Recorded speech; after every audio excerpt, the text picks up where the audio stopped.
Bingung nentuin metode research untuk produk digital atau tim UX kalian? Jangan kemana-mana, kita akan bahas lebih detail di video kali ini. Halo, nama gue Andika, lo dari Surya. Kalian bisa panggil gue Dika atau Leo. Gue adalah seorang product designer di digital amuba dan juga rekreatif. Kita akan bahas gimana sih caranya menentukan metode research yang tepat. Ini banyak banget yang udah nanyain. Dan ya, kita langsung masuk ke pembahasannya. Nah, sebelum lo memilih di metode research apa yang perlu kalian lakuin, baiknya kalian cari tahu dulu sejauh mana tim dan organisasi kalian memahami tentang UX.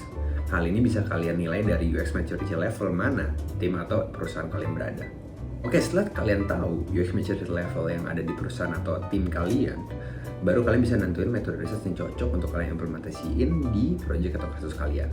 Nah, ada beberapa metode yang bisa kita implementasikan di pekerjaan UX atau produk kita. Karena metode research itu ada banyak, jadi kita akan bahas cara memilih metode research-nya dulu dibandingkan dengan eksekusi metode research-nya, cara teknikal ya. Akan lebih membantu kita dalam memahami metode research apa yang bisa kita gunakan dengan melihat 3-dimensional framework berikut. Yang pertama, ada attitudinal versus behavioral. Yang kedua ada kualitatif versus kuantitatif, dan yang ketiga adalah context of product use. Kita akan bahas framework ini satu persatu, dan gue ngambil referensi dari NN Group yang kalian bisa coba cek langsung, dan linknya akan gue taruh di deskripsi bawah. Oke, yang pertama ada attitudinal versus behavioral. Jadi perbedaan antara keduanya jelas akan lebih terlihat dengan membedakan antara what people say dan what people do. Tujuan dari attitudinal research itu adalah untuk memahami dan mengukur keyakinan yang dikatakan oleh user, tapi terbatas dengan apa yang mereka sadari dan inginkan untuk diungkapkan aja. Jadi attitudinal research itu lebih banyak memberikan insight what people say terhadap produk atau ide kita.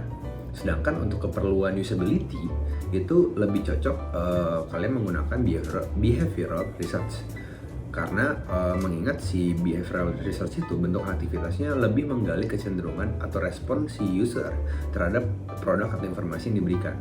Jadi behavioral itu cenderung lebih menjelaskan what people do terhadap produk atau ide kita.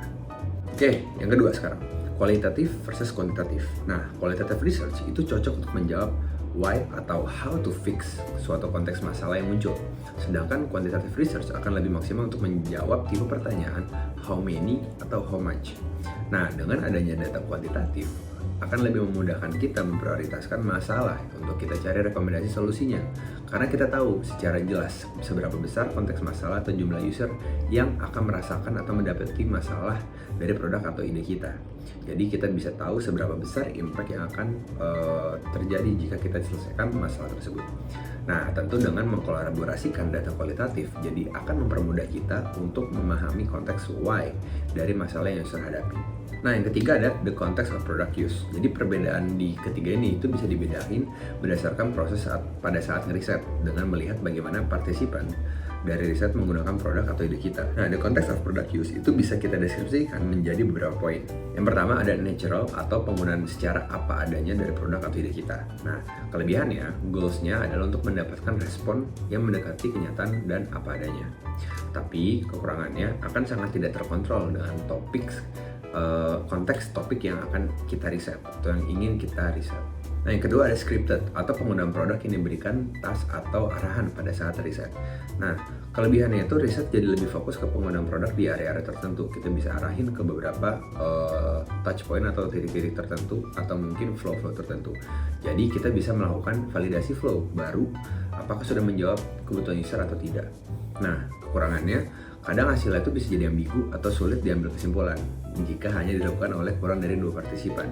Jadi kalian mau nggak mau harus banyak partisipan yang mengikuti si scripted type of research ini. Yang ketiga ada limited, di mana kita hanya memberikan beberapa aspek atau screen aja. Jadi kalau kelebihannya itu kita jadi mampu memvalidasi suatu fitur atau flow user experience yang mungkin masih abstrak dan tidak dapat ditentukan goals dari usernya. Tapi kekurangannya ambiguitasnya itu cukup tinggi, jadi kita tidak diberikan arahan yang jelas atau tidak memahami what they say terlebih dahulu sebagai asumsi awal. Nah, yang keempat itu adalah not using atau kita tidak menggunakan produk atau ide kita pada saat studi riset kita.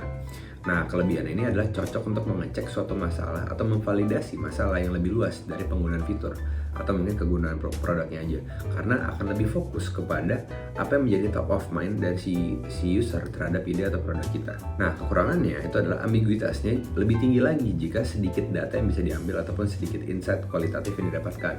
Misal, kita melakukan forum group discussion tapi kondisi partisipannya itu pasif. Nah, hal ini bisa menyebabkan kesalahpahaman dalam menafsirkan masalah atau insight dari user. Nah, berikut adalah 3 cara untuk memahami cara memilih metode research yang tepat untuk project atau produk kita. So, silakan kalian coba untuk memilih metode riset mana yang cocok digunakan kepada produk atau project kalian. Dan ya, mungkin itu aja video kali ini. Next, gue akan bahas technicalities untuk kalian yang mungkin mau tahu secara teknikal gimana cara ngeriset. Mungkin coba komen aja di kolom komentar. Dan jangan lupa subscribe, like, dan share ke teman-teman kalian yang lagi belajar juga, biar video ini bisa membantu banyak teman-teman lain yang lagi belajar. Gitu ya videonya. See you in the next video, dan bye bye hipster.